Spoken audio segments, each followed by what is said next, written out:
আসসালামু আলাইকুম রহমতুল্লাহি ওবরাকাতু। আলহামদুলিল্লাহ, আশা করি আপনারা সকলেই ভালো আছেন। দিনী আলোচনায় আপনাদের সবাইকে স্বাগতম। আমাদের এই দিনী আলোচনার আজকের বিষয়বস্তু হবে সাপ্তাহিক ফিকহি মাসাইল। তো আজকে এই ফিকহি মাসাইলে যে মাসআলাগুলো থাকতেছে সেগুলো হচ্ছে, এক নম্বরে শহীদ কাকে বলে। ফিকহ শাস্ত্র অনুযায়ী শহীদ কাকে বললে এর বিবরণ কি।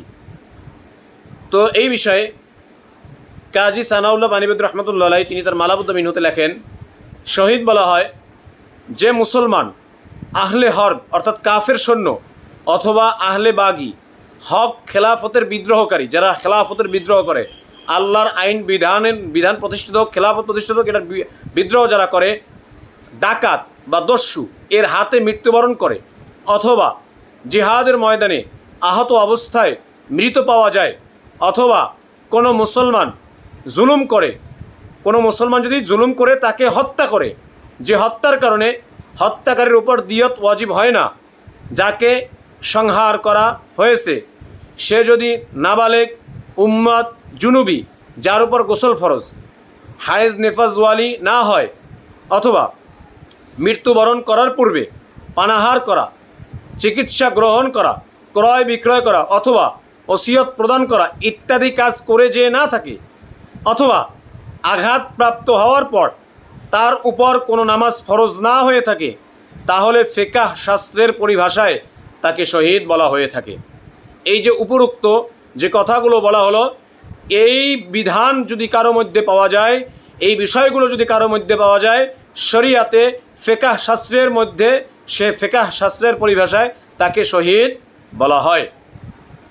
এবারে এই শহীদের উক্ত সংজ্ঞার আওতায় যে পড়বে, এই যে সংজ্ঞাটা বললাম, এই যে পরিভাষাটা বললাম, এই সংজ্ঞার এই বিবরণের মধ্যে যারা পড়বে, এই বিবরণের আওতার মধ্যে, সংজ্ঞার আওতার মধ্যে যারা পড়বে তাকে গোসল দেওয়া যাবে না। যে পোশাক সহকারে শাহাদাত বরণ করেছে সেই পোশাক সহকারে তাকে দাফন করতে হবে, তবে তার উপর জানাজার নামাজ পড়তে হবে। অর্থাৎ শহীদ ব্যক্তিকে কী করা যাবে না, আপনার গোসল দেয়া যাবে না। যে পোশাকে শাহাদাত বরণ করেছে সেই পোশাকেই তাকে কী করতে হবে, দাফন করতে হবে এবং তার উপরে জানাজার নামাজ আদায় করতে হবে। 2 নম্বর প্রশ্ন, কেউ যদি জুলুমের কারণে মারা যায় কিন্তু শহীদ হওয়ার শর্ত পাওয়া না যায়, তাহলে তাকে কিভাবে দাফন দিতে হবে, তার বিধান কি।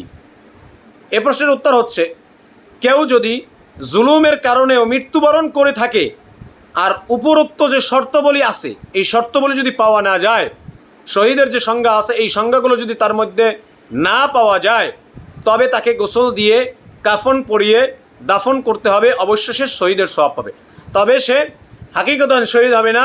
আপনার তাকে গোসল দিয়ে কাফন পরাতে হবে, গোসলও দিতে হবে এবং তাকে জানাজাও দিতে হবে এবং কি করতে হবে, আপনার দাফন করতে হবে। অবশ্য সে শহীদের কী পাবে, সওয়াব পাবে।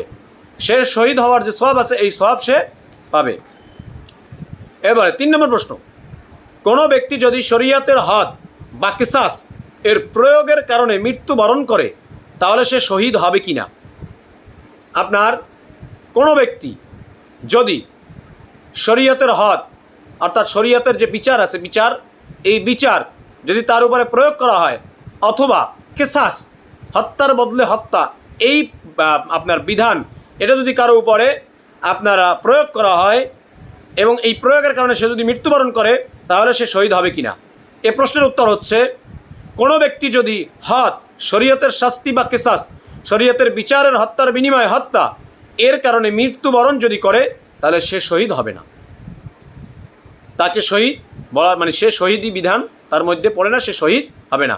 যেভাবে ওই জুলুমের কারণে যদি কোনো ব্যক্তি শহীদের শর্ত না পাওয়া যায় কিন্তু মুসলমান জুলুমের কারণে মৃত্যুবরণ করছে, তাহলে সেও যেভাবে শহীদ হবে না তেমনিভাবে এই ব্যক্তিও শহীদ হবে না। তাকেও গোসল দিতে হবে, তাকে কাফনের কাপড় পরাতে হবে এবং তার জানাজার নামাজ পড়তে হবে। এরপরে 4 নম্বর প্রশ্ন, কোনো ব্যক্তি যদি ডাকাতি বা দস্যুবৃত্তি করতে গিয়ে অথবা কোনো বাগী অর্থাৎ খেলাফত বিদ্রোহী করতে গিয়ে মৃত্যুবরণ করে তাহলে তার বিধান কি। কোনো ব্যক্তি যদি ডাকাতি করতে গিয়ে বা দস্যুবৃত্তি করতে গিয়ে অথবা বাগি অর্থাৎ খেলাফতের বিদ্রোহী, যে খেলাফত প্রতিষ্ঠিত চায় না, খেলাফত প্রতিষ্ঠা হোক, আল্লাহর বিধান প্রতিষ্ঠা হোক, এটা চায় না, এর বিদ্রোহ করতে গিয়ে যদি কোনো ব্যক্তি মারা যায় তাহলে তার বিধান কি?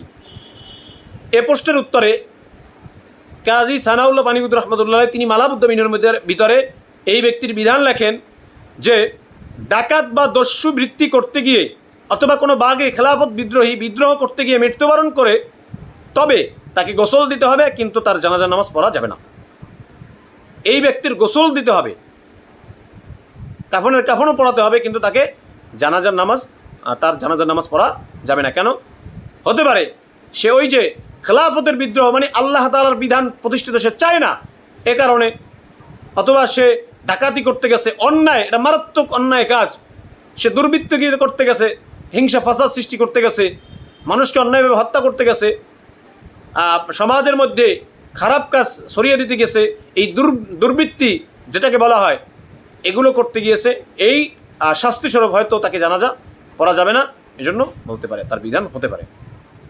5 নম্বর প্রশ্ন, কোনো মেয়ে লোকের স্বামী যদি মারা যায় তাহলে ওই মহিলার কতদিন ইদ্দাত পালন করতে হবে, কতদিন শোক পালন করবে? এই প্রশ্নের উত্তর হচ্ছে, কোনো মেয়ে লোকের স্বামী যদি মৃত্যুবরণ করে তবে তার ইদ্দাতের দিনসমূহের মাঝে অর্থাৎ 4 মাস 10 দিন পর্যন্ত শোক পালন করা ওয়াজিব। এই মহিলা 4 মাস 10 দিন পর্যন্ত কী করবে? শোক পালন করবে, ইদ্দাত পালন করবে তার স্বামী যদি মারা যায়। এই দিনগুলোর মাঝে উক্ত বিধবা ওই নারী যার স্বামী মারা গিয়েছে, ওই নারী কোনো প্রকারের সাজসজ্জা গ্রহণ করতে পারবে না, কোনো প্রকারের রঙিন পোশাক পরতে পারবে না, বা জাফরানি রঙের কাপড় পরিধান করতে পারবে না, কোনো প্রকার সুগন্ধি বা তেল, সুরমা ও মেহেদি ব্যবহার করতে পারবে না। তবে ওজরবশত এগুলি ব্যবহার করা জায়েজ। স্বামী বাড়ি ছেড়ে আর স্বামীর এই সময়ের মধ্যে স্বামীর বাড়ি ছেড়ে অন্য কোথাও যাওয়া তার জন্য নিষেধ। তবে প্রয়োজন যদি হয় তাহলে দিনের বেলায় যেতে পারবে, কিন্তু স্বামীর ঘরেই তার রাত্র যাপন করতে হবে। এই হচ্ছে ওই বিধবা নারীর শোক বা ওই বিধবা নারীর ইদ্দাত। এই 4 মাস 10 দিনের মধ্যে এই বিধানগুলো পালন করতে হবে। তো আলহামদুলিল্লাহ, আজকে আমরা অত্যন্ত গুরুত্বপূর্ণ 5টি বিষয় জানলাম। আল্লাহ পাক রব্বুল আলামিন আমাদের সবাইকে এই বিধানগুলো, এই মাসালাগুলো সঠিকটা জেনে এর উপর আমল করার তৌফিক দান করুক, আমিন। ওয়া আখিরু দাওয়ানা আনিল হামদুলিল্লাহি রাব্বিল আলামিন। আসসালামু আলাইকুম ওয়া রাহমাতুল্লাহি ওয়া বারাকাতুহু।